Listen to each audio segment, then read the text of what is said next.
Katanya perusahaannya bagus, tapi kok harga sahamnya gitu-gitu aja.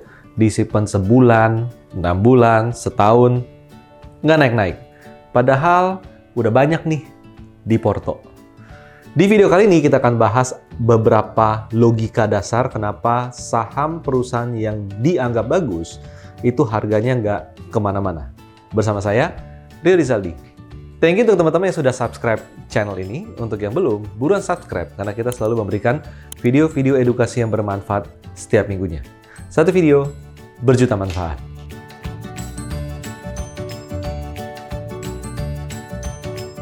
Pasti teman-teman banyak melihat atau mungkin mengalami. Saya udah kumpulin ini saham, udah lama, harga turun terus. Saya beli, ini di Porto, udah setengah, saham ini doang. Perusahaannya bagus, murah. Kenapa nggak naik-naik? Nah, teman-teman, ini adalah video lanjutan dari 2 rangkaian video sebelumnya mengenai fundamental dan mekanisme pasar. Nah, di sini teman-teman, kita harus bayangkan dulu di sini bahwa yang bilang perusahaannya bagus itu siapa? Apakah saya personal, Anda personal, atau teman kita yang bilang bagus, atau yang lain? Nah, yang lain itu siapa? Yang lain adalah karena mungkin Anda habis dengerin sebuah berita, sebuah konten, dan setuju bahwa ini saham perusahaan bagus, misalnya, atau yang lain, teman-teman. Jadi kita harus pahami dulu di sini bahwa kalau market tidak setuju, ya harga tidak akan menunjukkan arah yang seharusnya. Contoh, kita menganggap perusahaannya bagus, tapi market menganggap perusahaan itu biasa aja. Ngapain dibeli? Ya harga nggak akan naik. Di ilustrasi di sini, kita adalah di sisi retail, contohnya. Oke? Ini perusahaan emiten bagus banget, PBV di bawah 1, PR di bawah 10, bla bla bla, ROE segala macam. Versi kita. Tapi kalau 1, 2, 3, contoh, asuransi jiwa, banyak kan? Dana pensiun, banyak juga. Aset manajemen, banyak juga. Mereka nggak bilang bagus, ya mereka nggak beli. Ya kan? Ketika kita yang beli, harga bisa naik nggak? Seperti ini. Nggak bisa. Nggak bisa naik. Kenapa? Untuk naik butuh bensin gede. Teman-teman, ini udah bukan bicara bensin Pertalite lagi, teman-teman ya. Udah bukan bicara Pertamax lagi gitu loh. Kalau dana segede ini, kita udah bicara aftur gitu loh. Bahan bakar pesawat. Di sini. Jadi kalau kita hanya sekedar ngomong ini bagus, menurut kita bagus, akumulasi, bensinnya nggak ada. Itu sekedar minyak tanah. Di sana. Mau digabungin sebanyak apapun minyak tanah, itu still minyak tanah. Nah, jadi obrolan-obrolan yang beredar, opini-opini yang beredar, itu muncul dari mana? Dari retail atau dari institusi? Itu dia. Nah, sekarang pertanyaannya adalah, logika deh, ini benar-benar perusahaan bagus. Tapi kenapa harga sahamnya nggak naik-naik? Di sana. Logika yang paling dasar adalah tidak ada inisiatif institusi. Di sana.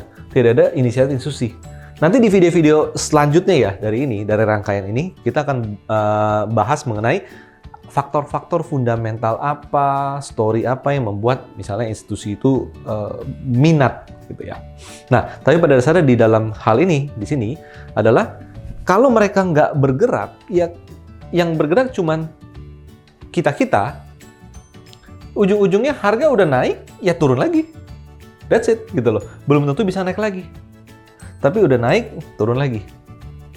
Nah, jadi kenapa juga ada perusahaan yang memang ini tuh perusahaan bagus, beneran bagus deh. Kinerja bisnisnya bagus, laba bersihnya tumbuh terus, bagi dividen, tapi harga nggak kemana-mana, nggak naik-naik. Kenapa, teman-teman? Kenapa? Bisa jadi ini emiten kekecilan. Market cap-nya. Market cap kecilan, ujung-ujungnya apa? Ujung-ujungnya ngapain saya punya dana 100M? Saya mau beli ini emiten, market cap emiten ini 1T. 1 triliun, saham beredarnya 30%. Misal ya, 30%. Arti 1 triliun market saham beredarnya ekuivalen ya. Ekuivalen mereka bisa menyerap 300 miliar. 300 miliar, ini ada berapa orang, ini ada berapa ratus gitu loh.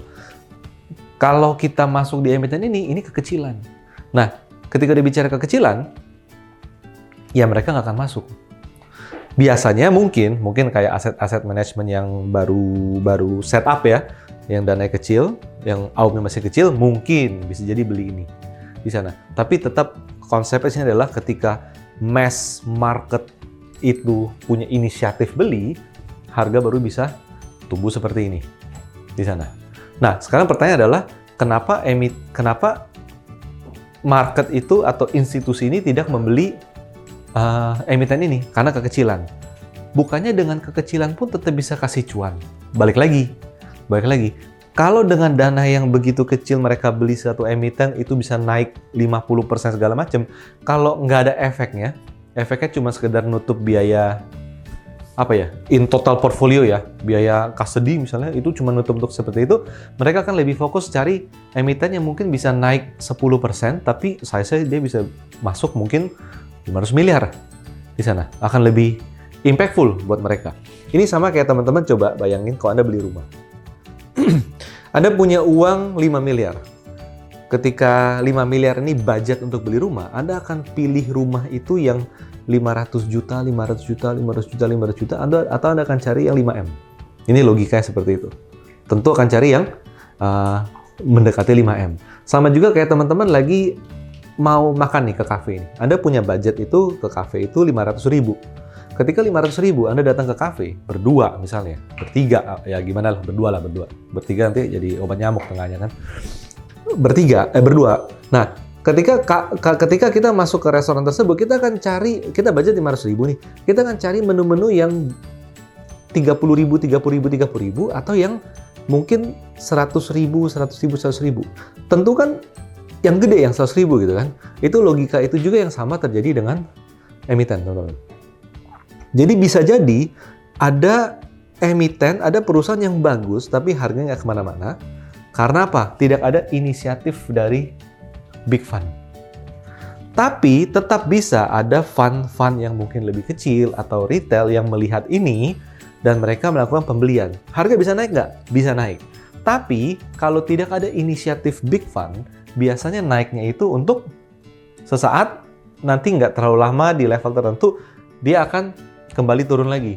Kenapa? Karena pembelian-pembelian tersebut tanpa, kalau bicara retail ya, tanpa komitmen. Retail itu kalau udah untung pasti dijual. Dan kalau ada 1.000 retail yang beli, pasti akan relatif 1.000 retail yang menjual. Beda dengan kalau institusi. Ada 1.000 institusi yang beli, mungkin yang jual itu 20%-nya. Sisanya gimana? Sisanya kalau ini emiten masih terus tumbuh, kinerja bagus, harga cenderung masih bisa terus naik, ngapain gue jual-jual? Kenapa? Kan portfolio management itu sifatnya adalah lebih ke jangka panjang. Teman-teman, kira-kira apa menurut Anda perusahaan-perusahaan yang bagus, tapi harganya nggak kemana-mana? Silakan tulis di kolom komen di bawah. Terima kasih.